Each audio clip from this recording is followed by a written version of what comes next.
solution to stop anti-Trump rioters from causing violence. Conservative radio host Laura Ingraham said on Tuesday that it is definitely the time to dub Antifa as a terrorist organization. This is a response to the frequent violent riots that occur wherever Antifa goes. We should also urge everyone to consider pressing this idea of declaring Antifa a terrorist organization, Ingraham said during an interview on Fox and Friends. This group is trying actively to intimidate, suppress free speech and violently attack people with whom they disagree. Advertisement. Laura Ingraham said that she wants the Trump administration to handle Antifa because of the harm this would cause and the lives it would cost. It's actually kind of scary how few people are willing to call these fascists what they are. It's kind of an amalgam of a bunch of left-wing anarchists and activists. There is not one central organization. They're all over the place. But there is a way to pursue this, and I hope this administration is looking at this very carefully because people could die here, she said. Antifa, BLM, and other left-wing organizations are constantly given a platform and a blind eye is turned to them. It's all because the media is brainwashing people into thinking that they're only being violent because white people are racist and trying to kill everyone. Advertisement. Ingraham also said that numerous important Democrats have refused to call out the radical terrorist organization. Nancy Pelosi, Chuck Schumer, we are waiting for the condemnation. Barack Obama, all these other people. How about the Bushes? Have the Bushes commented about Antifa? I would like to hear them on that, she said.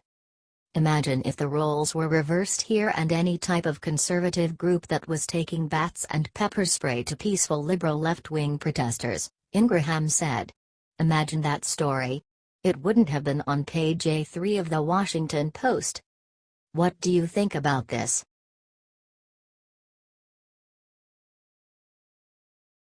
New poll shows majority of Americans want welfare recipients to do one simple thing.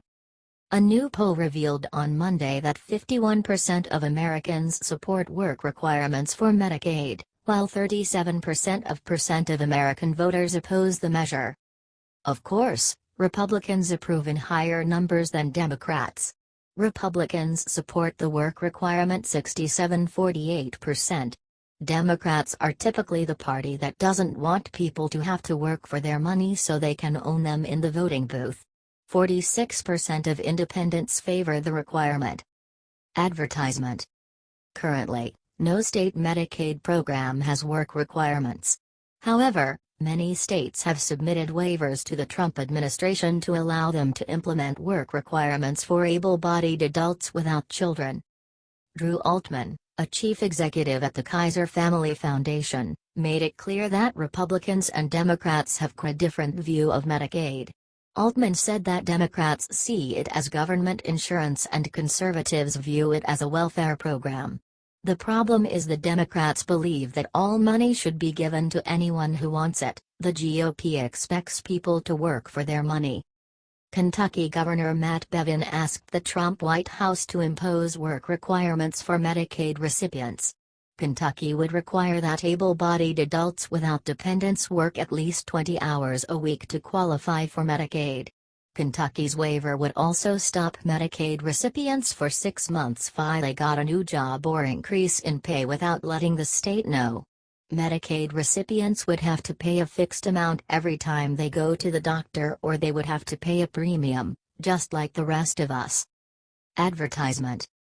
Bevin states that imposing labor requirements on the Medicaid program could save Kentucky at least $2.4 billion over the next 5 years. Governor Scott Walker, another state leader seeking work requirements for Medicaid, said that social safety net programs should lift people up rather than trapping them in a cycle of poverty. We should treat public assistance more like a trampoline than a hammock, Walker explained. What do you think of the future of Americans and the welfare system?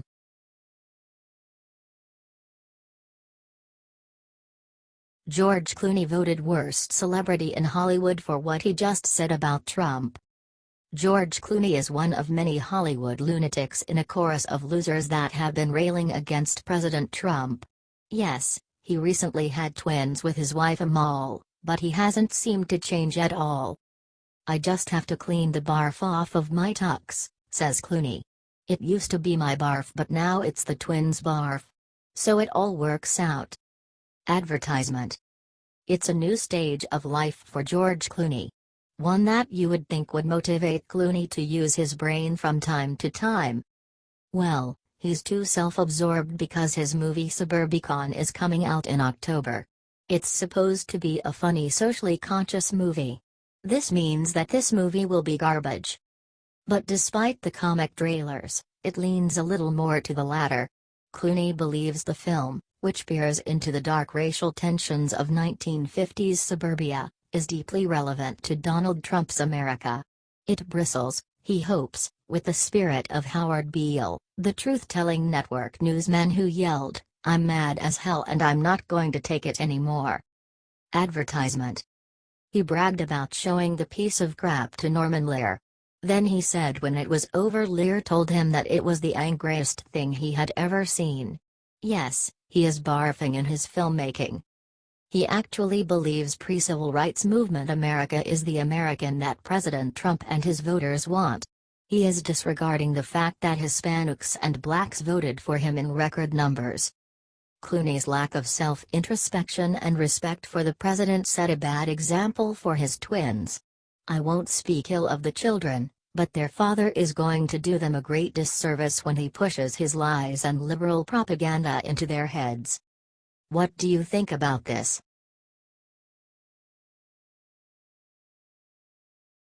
Top representative strategist discovers easy way for Trump to crush Pelosi in 2018 midterms.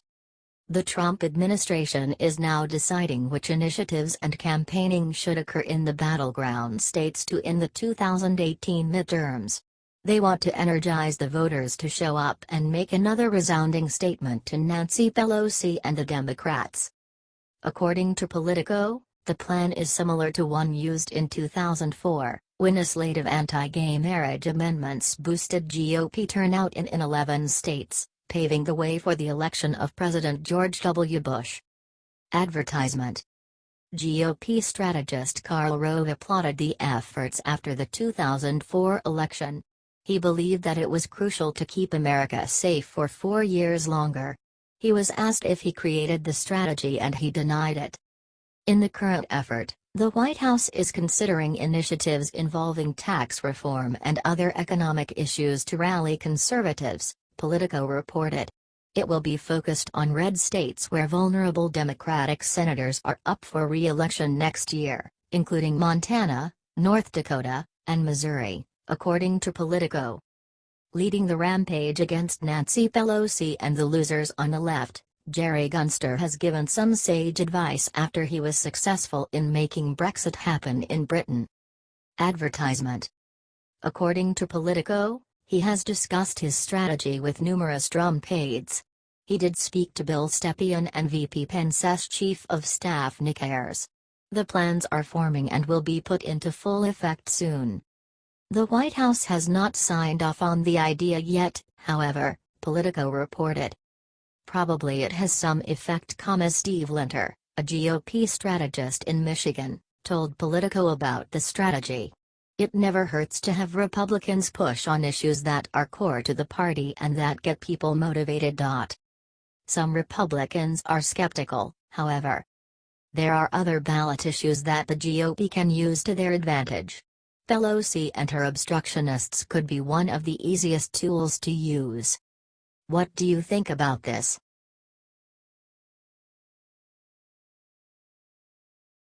Rex Tillerson fires shot heard loud and clear by every corrupt UN bureaucrat. Rex Tillerson and his aides have opened up to U.S. diplomats. They have said that the U.S. will have a toe print, not a footprint, at next month's UN General Assembly. The shrinking of the delegation is a smart move as Trump combats the globalists in the UN who are trying their best to take over America. Trump isn't taking any chances. The decision to cut back the U.S. diplomatic presence appears driven largely by Tillerson's desire to reduce his department's budget. But it also sends a signal that the new Republican administration is serious about scaling back and refocusing America's global commitments. Advertisement. Exact figures are not known yet, but Rex Tillerson said that the U.S. delegation will evaporate by many hundred compared to those during Obama's reign. The U.S. government typically sends more than 1,000 individuals to the meeting. This includes the president's security officials. The jobs can range from nuclear negotiators to legal experts. President Trump wants to be sovereign and also cut expenses. There is no reason to send 1,000 to meet with a hostile force that is trying to take over the U.S. by eliminating the Second Amendment and opening the borders. Trump, meanwhile, is expected to spend at least 3 days at what will be his first UN General Assembly as America's head of state. This is longer than most presidents, but it must be longer because of the smaller contingent.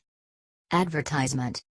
Tillerson's top officials have told the State Department that if there is anyone who wants to attend the assembly or the side events associated with the assembly must get approval.